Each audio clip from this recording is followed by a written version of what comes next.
Good morning, everyone. We apologize for anybody with hearing aids. There seems to be an issue with the microphone, so Ken is going to talk very loud while I mess with this. You should be good. All right. Ken's loud. Move the speaker. No, I know what it is. Somebody turn the gain all the way up. Go ahead with the microphone. Well, good morning, everybody. As Tim already opened us up with a prayer this morning in the church service, I wanted to welcome everybody to the town hall. We have kind of an informal agenda until we have a presentation from our special guest. And so one thing I'd like to do is the new leadership team for 2022 is, I'm going to point out a couple people. Harry's back there. Harry Zulo's the 9 o'clock lay leader. Sarah Cooper, Sarah's the 11 o'clock lay leader. David Howell. So David Howell's right here. He's the annual conference lay leader. Harold Peters is in here. I know. Harold? Anyone? Oh, right there. See? I'm so tall, I look. Is trustees. Paul Clements couldn't be here tonight or today. He is the finance chair. Cindy Myrie is treasurer. Cindy's back right there. Yeah, sorry. Trying to remember everybody. And Linda Stuffer, thank you. Thank you for your team putting everything together today. Gail Lane is community engagement. And she's sitting in the right area for me to see. And then Maria Colby, I don't see Maria here, with staff parish relations. Susan Hatley is doing communication, she's on staff here. And then Darlena Brill. I haven't seen her. Is our recording secretary for the leadership team. The leadership team meets the second Wednesday of every month. We meet currently here, and we've been doing kind of a bifurcated presentation where we do it on Zoom as well. But we're starting to meet back here in Memorial Hall at 7 o'clock, and that's an open meeting except for confidential personnel matters. So anybody's welcome to attend that meeting. Our names are on the website as well, with a link to an email. So if you did have a question, you could email one of us if it's finance or just general question. Pick the right person. I believe all our pictures are there.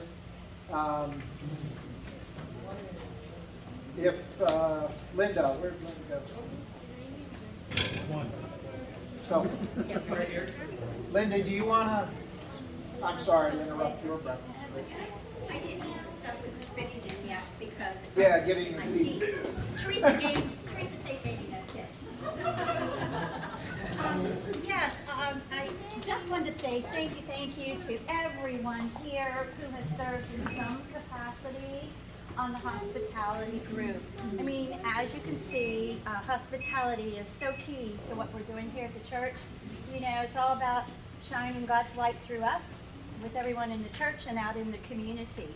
And I see some faces who I haven't seen sign up for a little while for hospitality. So we have good news. We have a little bit easier way to do it. Linda, can you stand in front of the microphone? Was it working? It's working now. I fixed it. Hello. Okay, thanks.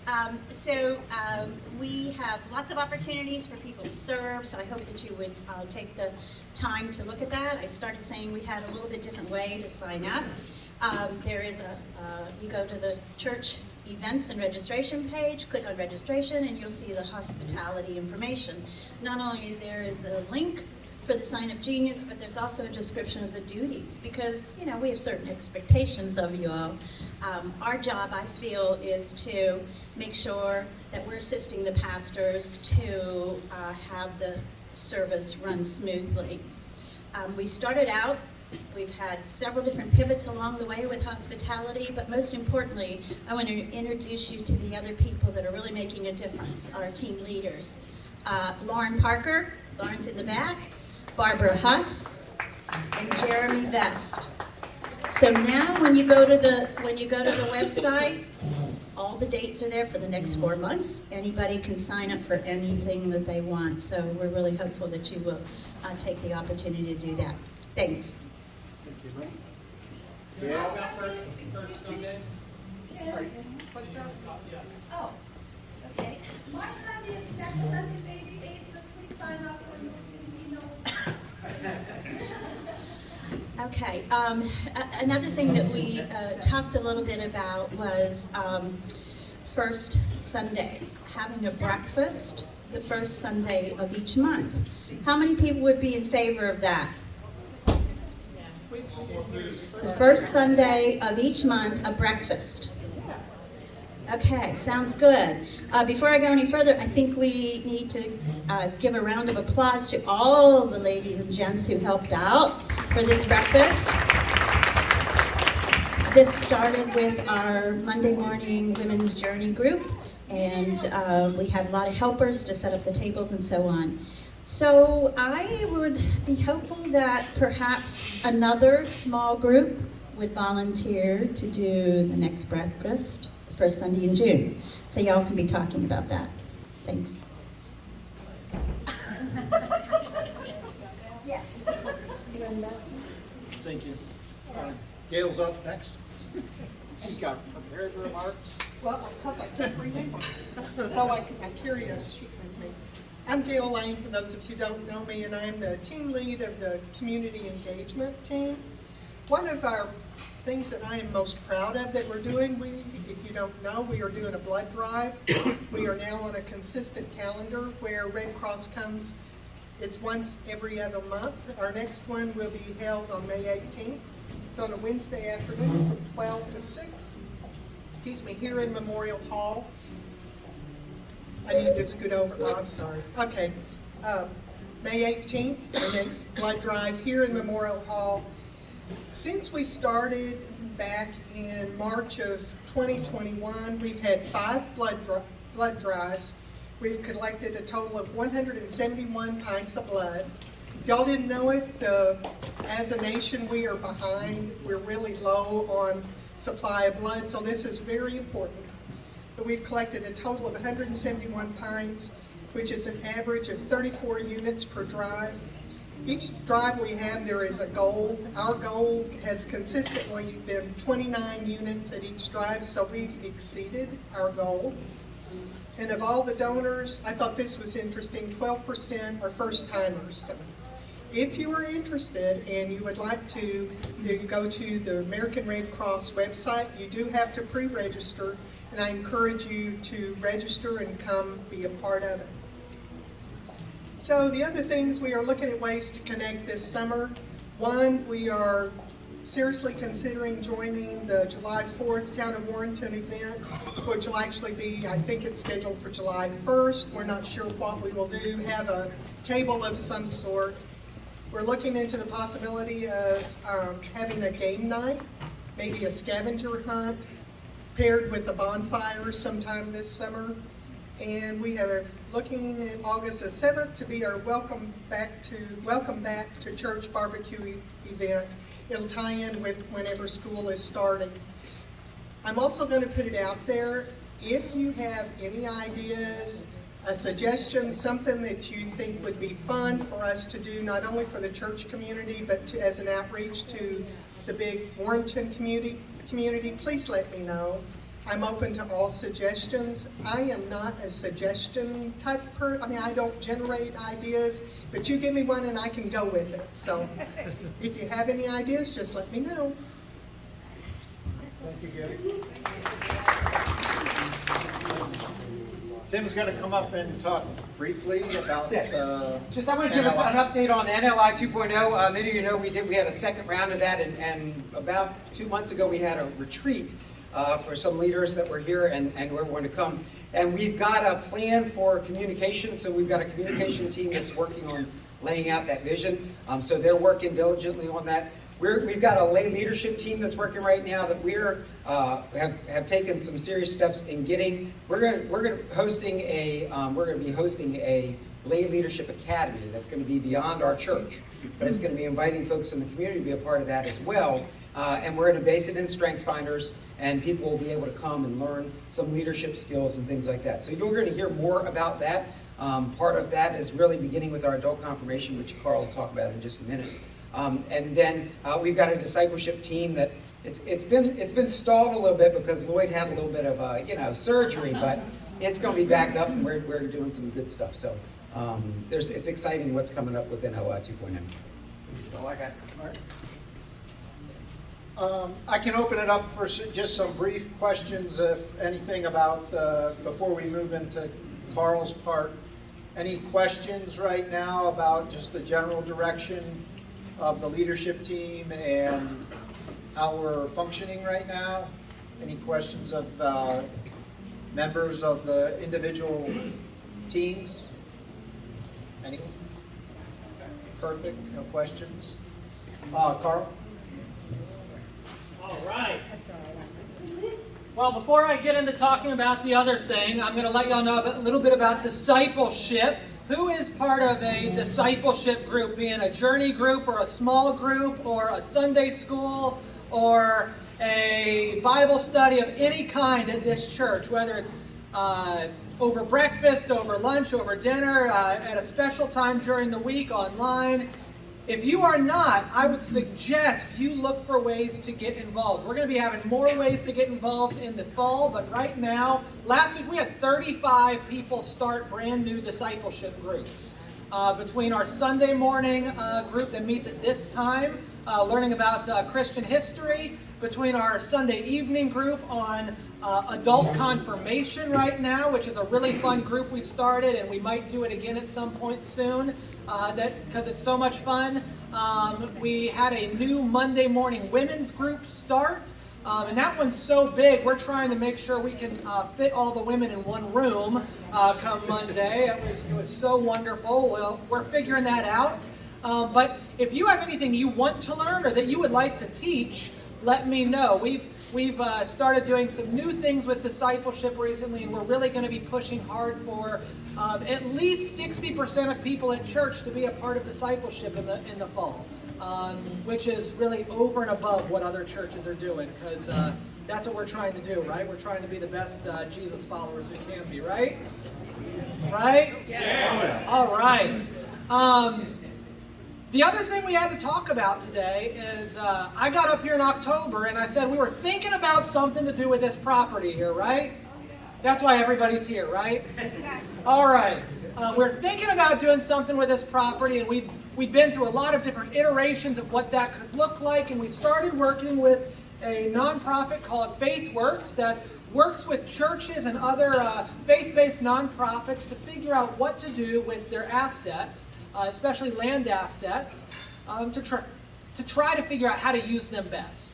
And so working with them, we have gone through a lot of different ideas, and the idea that's really stuck based on what the church visioned for over the course of the last 24 months or so, and what the long-range planning team looked at this vision and matched it up with our church's vision, was to do some kind of senior independent living on site with maybe a community center that would be able to be used by the people who were living here, but also by the church and the children and the youth jointly. And so we started looking at that, and we were working really hard, and she's not here, so I'm going to embarrass her now. Lynette Essie came to us one day, and she said, "I found somebody." And we said, "What are you talking about, Lynette?" You're always worried when a church member says, "I found somebody to partner with on our land." So a church member who wasn't involved with it figured out something for us. But Lynette, she was right on. She had met with through her work with the Discover magazine in town, with a nonprofit here in Warrenton called Heroes Bridge, who works with senior veterans, so over 65-year-old veterans. And one of the issues, the second largest issue that veterans have in our area and really nationally, is safe, affordable housing, especially when you get to 65-year and older veterans. And so we met with the executive director of Heroes Bridge because they are looking at finding a way to do senior independent living for veterans over the age of 65 in our area.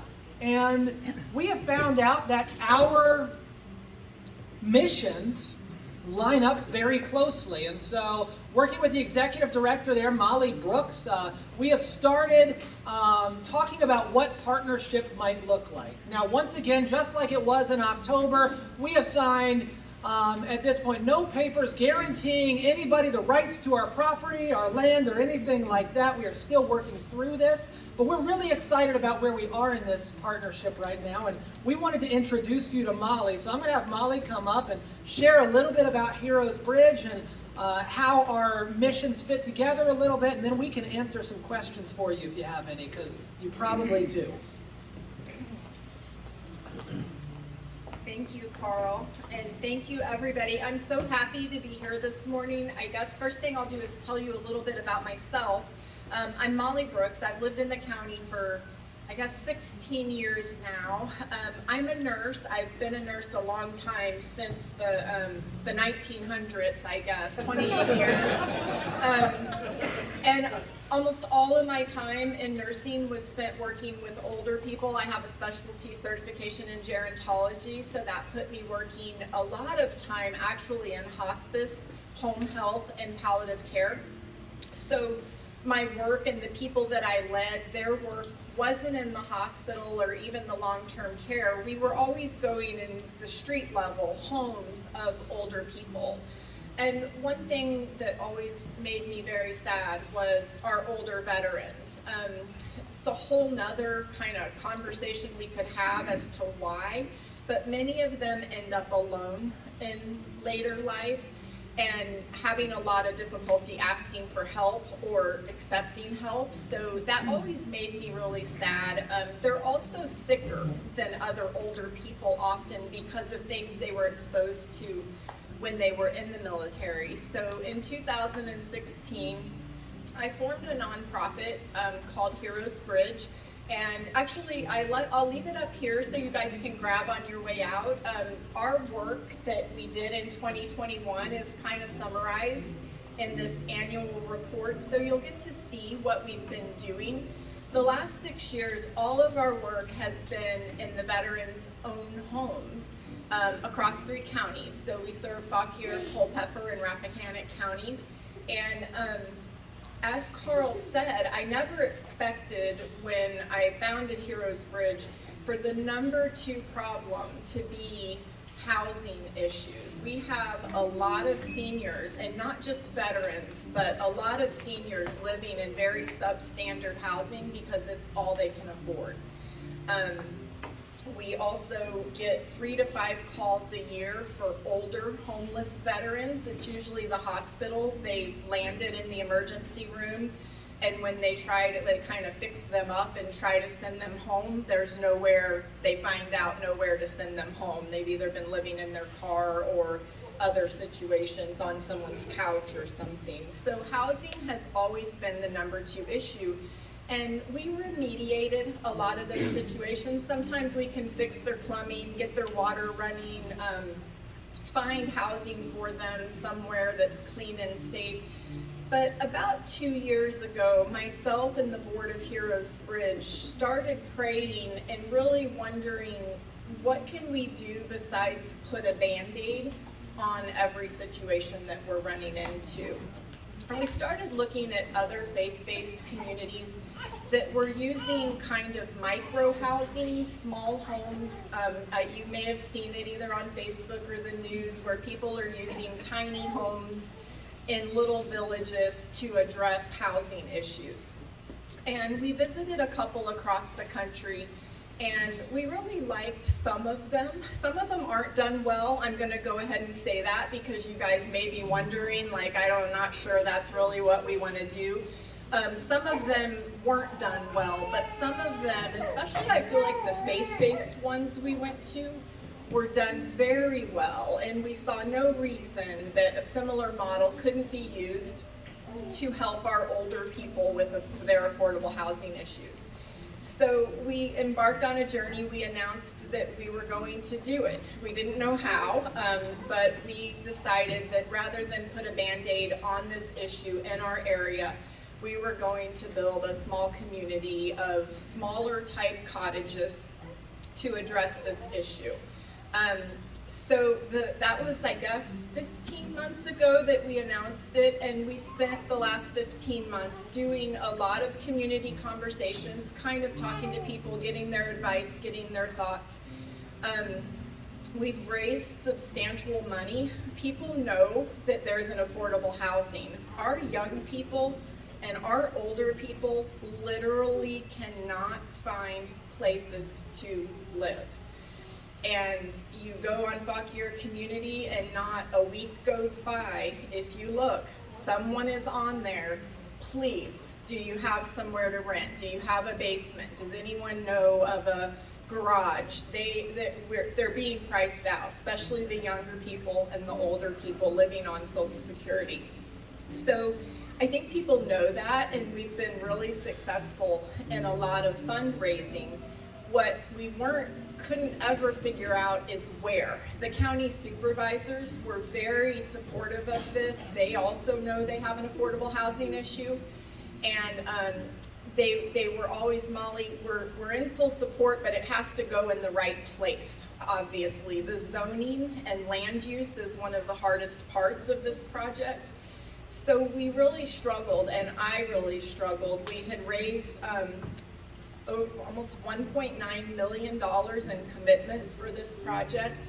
In January, we still had nowhere for it to go, and I could tell all of you the different properties we looked at. There's probably not an empty piece of land in this county that we haven't looked at, and for whatever reason it wouldn't work.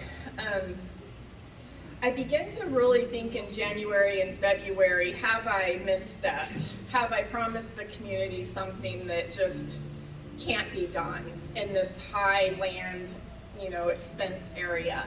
And I really was getting down. My mother always sends me cards, and she sent me a Valentine's Day card, and she always writes a Bible verse in there, and it said, "Be still and know that I am God."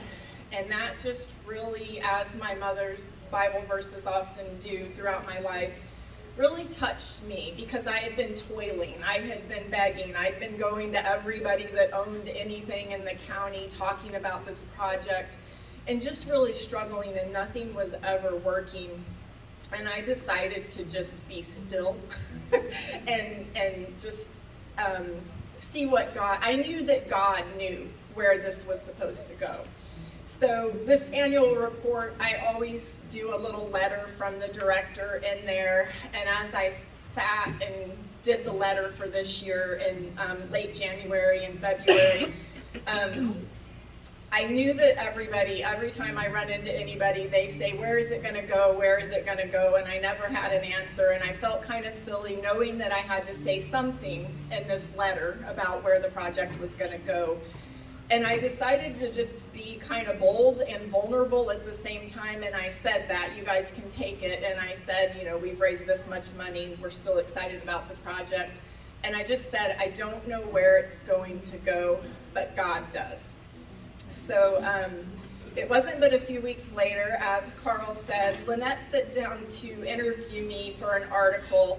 And once again, I just felt, I knew she was going to ask. I knew there was going to come a point where we would talk about the work that we do. We would talk about the village concept, but I knew there was going to be a point where she was going to ask me where it went. And at the very end, she did. And I said, "I don't know yet." I said, "We're just trying to be still and listen to God, because God knows where it's supposed to go." And she got very quiet, and she said, "Well, that's funny, because I think my church has been deciding what to do with their land." And she said, "Let me introduce you." And we have spent a few weeks talking about what would be possible. And I feel like the first time we sat down, some members of my board and the Long Range Planning Committee, you can kind of tell when cultures match and when missions match. So it felt really good. As Carl said, there's nothing in writing. We're still not quite sure where all of it's going to go, what's possible. And I don't know how much detail you want to go into about what we're working on, but we're so excited to look at this as a possible collaboration and a possible partnership to achieve what the church is wanting to achieve and what we're wanting to achieve, and just really build a special place for our seniors to come to, a safe place, a healing place, a place of love. We could not be more excited when we look at the opportunity here at the church. So I'm happy to say right now, we have gotten everything we need to put in a pre-development grant with Virginia Housing. That used to be called VHDA, now it's Virginia Housing. It's the state sort of housing agency to do some pre-development work on some affordable housing. And that will cover engineering work, it'll cover a little bit of preliminary sketching by architects, and it will cover market studies to make sure that this is all going to work out and we're not just thinking it's going to work out. We're hoping that that will be turned in very soon, and maybe as soon as June 1st, we'll be able to start the work that will be supported by that grant. So we're really excited about it. Heroes Bridge is entering into partnership with us on this grant to look at this development between our two entities together, and we're going to see how that works. We're really excited about that. That is where we are right now as far as what's going on in the community around us, but we wanted to give y'all an opportunity to meet Molly and to ask us any questions you might have about Heroes Bridge's mission, about how our missions come together, about any specifics you're curious about that we probably can't answer right now, but we would love to hear those questions so we know to be thinking about them as we continue to move through this project. Oh, I'll be shocked if no one has questions. It's because we've communicated it so well. That's great. Yes, Kristen. I was just curious, if you were talking about the causes, and then we were talking about the big field, So what we've learned, that's a really good question. At first we were thinking about a large, maybe not a large, but at least a complex style kind of setup. What we've learned is we are on what's called R10 zoning, which means that we can have a dwelling for up to every 10,000 square feet, basically. So we need to figure out how to have fewer dwellings. To have a large complex like that, what we would be talking about is needing to up our zoning, which we still might do in order to add some more capacity. But as a way to really make this project look more beautiful, really, because what we're talking about is something that's going to look nice and look nice for the next 30 to 40 years. This village concept has become really popular. It's called a pocket community almost, where people can live here, they can do some of their activities here, maybe even doctors can come visit them here. But it wouldn't feel like a facility that people were walking into. It would be far more walkable community where people would have their own space. Here in town, they would need probably, instead of like 400 square feet you see on these tiny homes in HGTV shows, we'd be looking probably at about 600 square feet based on what we need in Warrenton.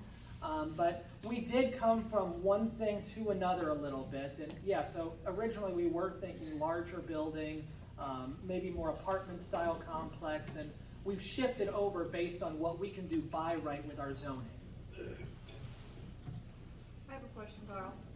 With the amount of veterans that need this help, what percentage would you say that the facility you're looking at building will accommodate that need? So the facility will be 100% for veterans at this point, age 65 and older. Right. That could change.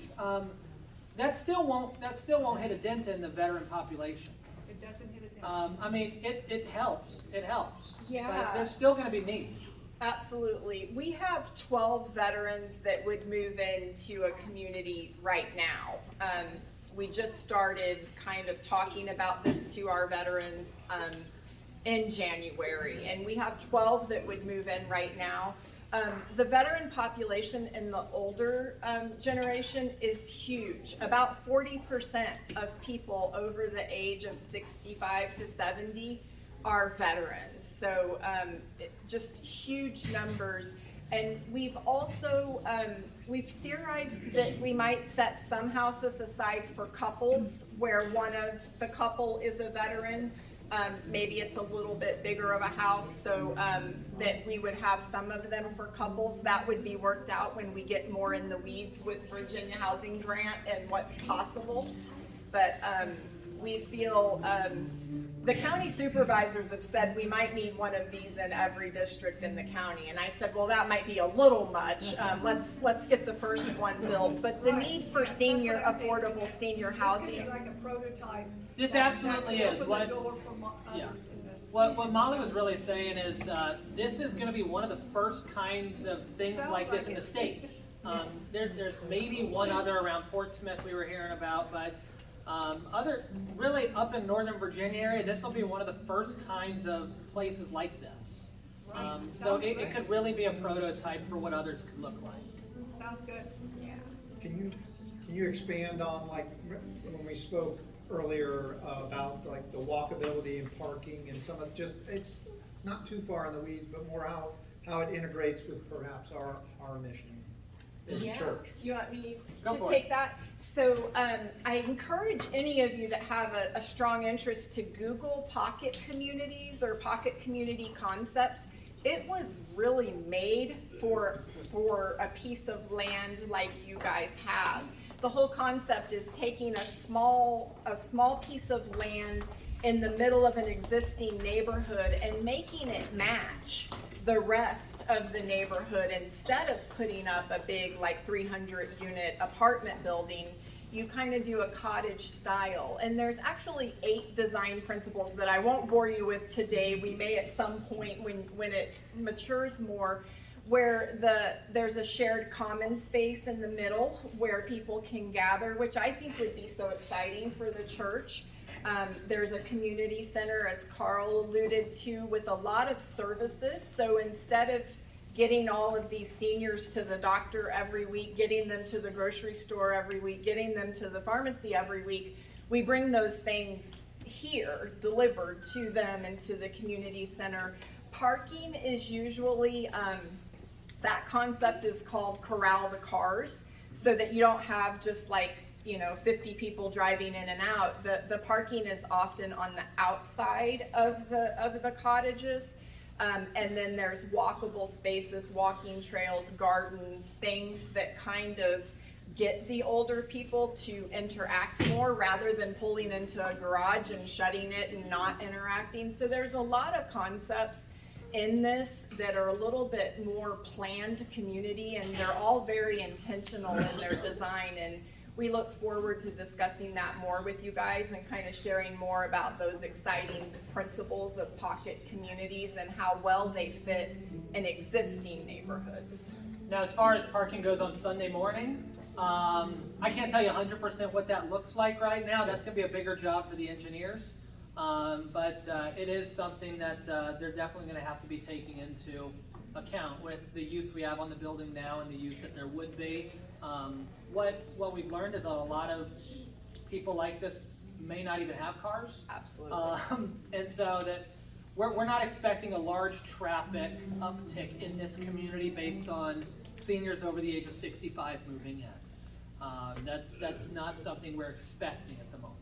Yeah, I would second that. Many of them don't have their own cars. And also, it's one of the things the town will be the toughest on when we are doing the planning. They will very much question us on parking and cars and traffic. So it will be very well vetted that it's a good plan for the community. We'll just make sure Voltran's out here all the time. Yeah. Yes, Marcia. What specific area of the property are we talking about? Is it all the vacant property, or is there centralized? Where there's areas? green. Where there's green, okay. So you're talking about the entire area on this side of the church and then behind the church as well?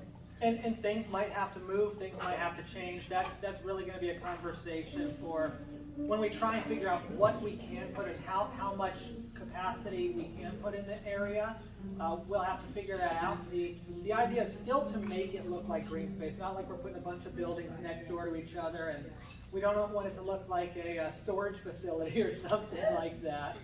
Really feel a lot more like a park or something is the idea. How many acres would that We have encompass? between 6 and 7 usable acres in the green space right now, which means that depending on what we can talk with the town about as far as zoning goes will depend on how much we can put in or how little we can put in. And depending on whether we end up doing duplexes or quads or single family homes, a lot of that, the devil is in the details with what we can put in capacity wise. Joe, Do you anticipate any pushback? we got about 3 more minutes, by the way. Do you anticipate any pushback from people who live in the Absolutely. And that's why we as a church, honestly, that you asked probably the most important question, Joe. We as a church, one of the things we need to be doing as we start any sort of pre-development work, we need to be going to our neighbors and telling them what we're thinking about and involving them in the conversations about all of this. Because if they're not involved, they're going to push back way harder than they would otherwise. If they are involved, we're going to be able to make them partners, and they're going to be able to see something come in their community that they're able to value and be excited about. So that's a really good question, and that is something that's going to happen every time we have a project like this. How many veterans are you expecting to be able to support? I realize it depends on the zoning and so forth. What's the target? Somewhere between 40 and 60. So is that expected to be 40 to 60 like permanent residents until they move into an assisted living? No. Well, if they had to move into assisted living, yes. This would be an Or do independent they living. like come in until we can find a better place, or? This permanent housing, if they had to move to assisted living, they would have to move to assisted living. Because this is an independent living community. Doesn't mean they can't have help come in and help them out like any aged person, but this is more seen as independent living, permanent independent living. Right. Yes, David? Would they have separate kitchen facilities, or would they common kitchen facilities? The designs we've looked at, now the engineers will tell us what we can and can't do. The designs we've looked at is their cottages will have everything that we would have, a kitchen, a bathroom, and then a shared, an open floor plan living room and kitchen. So they would have everything within their cottages, but also hopefully something in the community center where people could gather as a community. Friends, we have time for maybe 2 more questions. What does it mean for our preschooler if we were thinking of utilizing this side for them? What do we have any idea of what that would entail as far as impacting the Preschool's not going anywhere. But would they still utilize this side of the building, or is that something different? That's something we'd have to figure out if the preschool had to move to a new building on the campus. For right now, the plan is still to have the preschool where it is. If we added a community center, it wouldn't be where it is right now, most likely, but I can't tell you that 100%. The only thing I can tell you 100% is that the preschool is a really important part of what our church is and what our church does in the community, and it's not going anywhere. Thank you. Yeah. And we still have a commercial lot, you didn't, Yes, we that's not still do. really addressed in this portion of the plan. The commercial lot, the important thing to note about the commercial lot is if we do need to change our zoning for anything, it gives us a little bit of help in making a case for changing zoning or having a zoning variance. That's for people who are much smarter with real estate law and stuff than Carl is, to be able to explain to us a little bit later. Well, that was 2 questions. Friends, Molly's going to be here for a few more minutes if you want to talk to her afterwards. I know we have a church service to get to upstairs, but I would love to. Ken, who do you want to pray? Oh, I do. Oh, Ken's going to pray for us. Yes. Let's have a prayer and then we will get dismissed. Thank you, Molly. Thank you.